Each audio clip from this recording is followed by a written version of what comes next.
आसंतु नजर पकाइबा आजिर पाणीपाग अपडेट उपरे। राज्यर 10टी जिला को सतर्क रहिबाकू परामर्श। आगामी 3 घंटा पर्यंत 10टी जिला को येलो वार्निंग जारी करी सतर्क रहिबाकू परामर्श देछि आंचलिक पाणीपाग केन्द्र।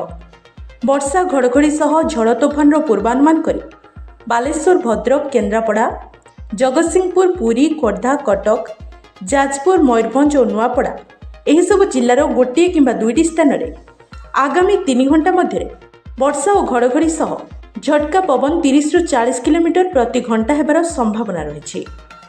सेहिपरि आसंता काली अर्थात अगस्ट 9 तारिख रे केन्दुझर, मयूरभंज, बालेश्वर, भद्रक, जाजपुर, केन्द्रापड़ा, कटक, जगतसिंहपुर, पुरी, खोर्धा, नयागढ़, गंजाम, गजपति, सुंदरगढ़, झारसुगुड़ा, बरगढ़, संबलपुर, देवगढ़, अनुगुल, ढेंकानाल, केन्दुझर, मयूरभंज, सोनपुर, बौद्ध, नुआपड़ा, बलांगीर, कलाहांडी, कंधमाल, नवरंगपुर, रायगढ़, कोरापुट एवं मालकानगिरी भली जिला को येलो वार्निंग जारी करा जायछि।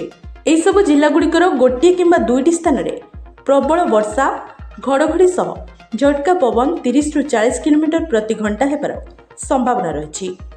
अगस्ट 10 तारिख पर किछि जिला को येलो वार्निंग जारी करी सतर्क करिछि पाणीपाग केन्द्र। एही जिला गुड़िक हेउछि केन्दुझर, मयूरभंज, सुंदरगढ़, झारसुगुड़ा, बरगढ़, संबलपुर, देवगढ़, अनुगुल, ढेंकानाल, केन्दुझर, मयूरभंज, सोनपुर, बौद्ध, नुआपड़ा, बलांगीर, कलाहांडी, कंधमाल, नवरंगपुर, रायगढ़, कोरापुट और मालकानगिरी एही सब जिला गुड़िकर गोटे किंबा दुईटी स्थान में प्रबल वर्षा घड़घड़ी सह 30 ରୁ 40 किलोमीटर प्रति घंटा पवन हेबार संभावना रही।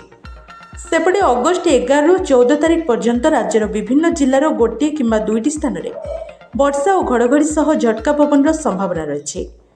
एपटे अगस्ट 17 तारिख जाए पागरे बड़ धरण परिवर्तन न हो पारे बोली आकलन करिछि आंचलिक पाणीपाग केन्द्र। सहित आंचलिक पाणीपाग केन्द्र भुवनेश्वर पक्षर भुवनेश्वर एयरपोर्ट रे 27 डिग्री सेल्सियस, गोपालपुर रे 27.2 डिग्री, पारादीप रे 24.8 डिग्री, भुवनेश्वर और कटक रे 31.8 degree, Baleshwar 27.2 degree, Jharsuguda 28 degree, Puri 28.4 degree एवं चांदबाली 27.6 डिग्री सेल्सियस तापमात्रा रेकर्ड करा जायछि।